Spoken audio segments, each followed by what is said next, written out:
After finally arriving in Genshin Impact, the Hypostatic Symphony event has 3 important things you need to know about.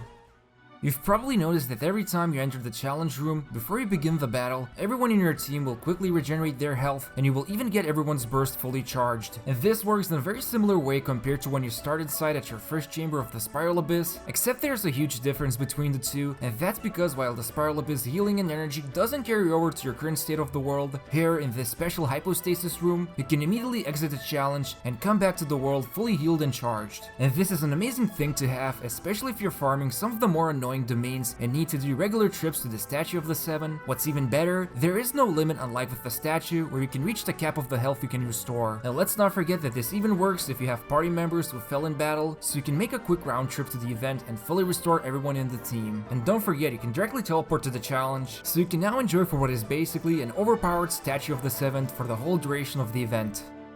Even though this event offers a lot of ways you can add variations to your fights against the menacing cube bosses, there's really no reason to increase the difficulty past a certain point unless you enjoy it for the sake of beating the most hardest challenge. Technically, all you need to do is beat the boss at the very easiest difficulty from each challenge, and you will still be able to reclaim the 60 Primo Gems. But the big thing everyone is focusing on are the score points you can achieve, and the rewards end at 20,000, which should be more than reasonable enough to reach it once you get past Adventure Rank 45, and this would mean on average you would need to get roughly 3,000 points from each challenge. In fact, the last 4 rewards aren't even that exciting, except for getting 80,000 more, but the Mystic Ores can be obtained pretty easily by just doing the Magical Crystal Ore farming or even regular farming, so you really could just settle with 14,000, which awards you with the unique portrait of the event and Hero's Wits, which are way more harder to get than the ore. And as an example, beating the first challenge at the max difficulty awards 4,275 points, which, assuming if you can get this much from every single challenge,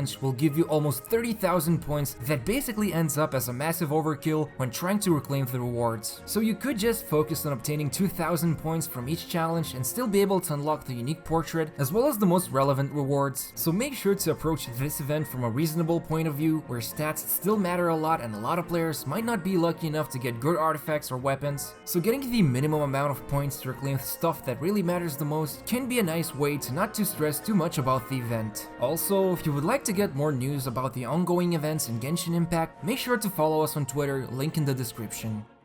There's a couple of things that might seem obvious, but some less known, that could help you out in your fights against the menacing cubes. First of all, don't feel obligated to use boosted characters just because they provide 20% extra damage, since for example, Ganyu and Chongyun, while are considered better for the first challenge, there's actually one variation that's pretty bad, which increases the electro hypostasis cryo resistance dramatically, and it might be a better idea to just use characters that don't deal specific damage the boss could be resistant against. Of course, you could ignore these variations and not turn them on, but then if you want to reach a specific score, it might make things harder for when choosing other variations, and for some, it might not even be a viable option since you are limiting yourselves to make the fight into an easier experience. The other big thing that matters is food, and you can use very strong delicacies like Adeptus Temptation or Jade Parcels, in addition to one of the potions you can craft at the alchemy table. In fact, this is probably the best time to use your alchemical skills to create at least few of these powerful elemental boosting potions to make your fights easier during the challenge. Finally,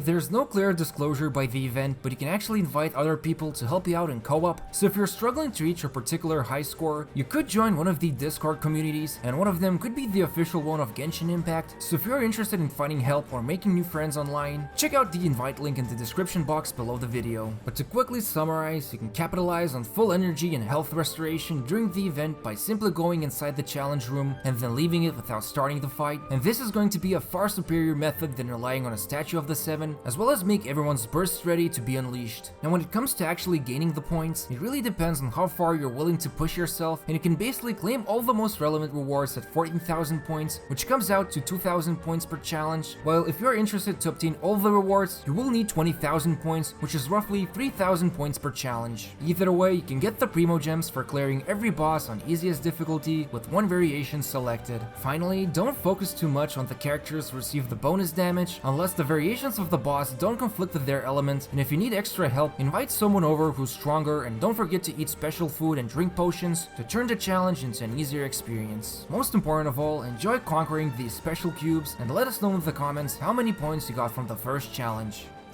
Enjoyed the video? Make sure to subscribe by enabling the bell notifications on and gently pressing the like button. Also, don't forget to follow us on Twitter for more Genshin news, guides, and updates. Thank you for watching us.